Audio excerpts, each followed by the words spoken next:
My name is Randy, and this is our story. Dan's mom and I divorced when Dan was about 5, and I think Dan had some anger over that whole situation. And as he grew up, he always had that outgoing personality, could meet people, and was always very bright. But there was also then this rebel that came out as he was growing up. Didn't like being told what to do. When Dan was a senior in high school, we had just moved into a new house, and it was the first time we had finally given him his own bedroom.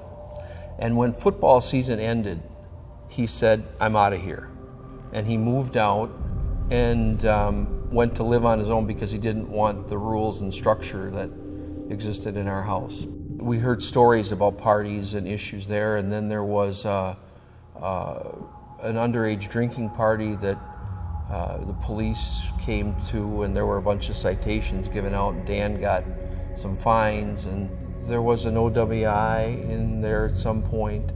And so when you start to see those things, you know that this is not normal growing up experiences of a young person. Dan wasn't living with us, and we would go for long stretches without much contact with him. It was hard to really figure out what we could do. Until finally, it got to the point where Dan had lost his job and lost his apartment, and he was living with a friend. We knew that the drinking issue was out of control.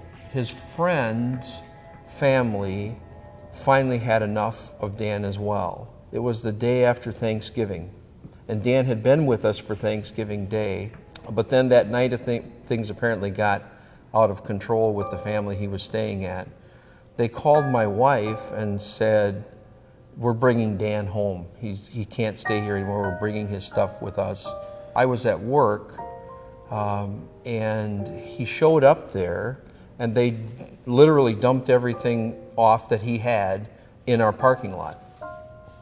And Dan came in and talked to me, and I said, "You can't come home in the situation that you're in, but I will do everything in my power to support you in treatment." And I had anticipated him coming, so I had actually looked up some phone numbers to call for treatment options for him at that point. And he said, "I'm too proud to do that." And I said, "I just want to make sure I understand where you're at. You're too proud to go and get help, but you're not too proud to get so drunk that the people that you're living with can't take you anymore. Is that where we're at?" And he said, "Yes." And I said, "Well, you can't come home under those circumstances." He called a friend, and the friend came with a truck and picked him up. And at that moment, I wasn't sure I was ever going to see him again. About 2 days later, Dan called and said, "Will you help me get into treatment?" I said, "Absolutely, I'll be with you 100% of the way."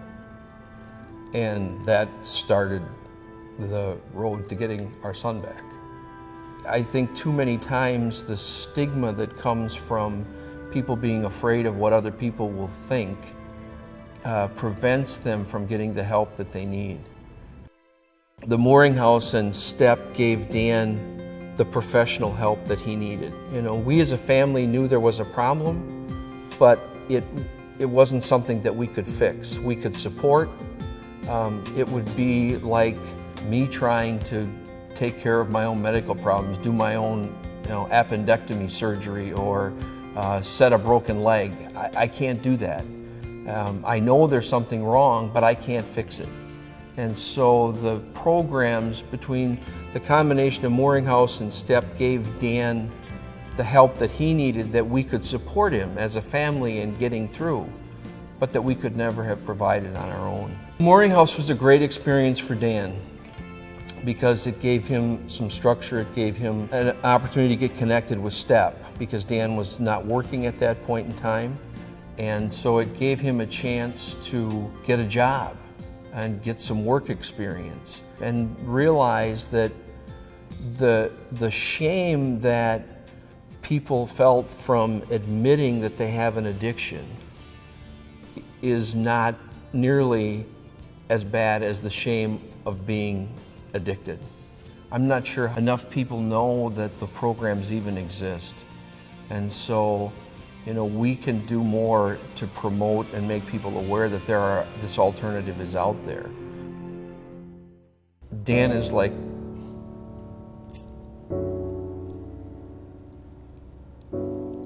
he's a true prodigal son, That's a great story of how Jesus taught us how to live. But he came home. And, the things of the past are the past. What's the value of a life? If the programs turn one life around, then how do you put a number on that? How do you value putting a family back together? Literally, our prodigal son came home. He's a mile away from us today. We see them often. He has 2 great kids. He has a great job. Becky has a great job. It is a miracle. If we save one person's life, then everything that STEP and mooring programs accomplish is worth it. I want to say thank you. Thanks for my son back.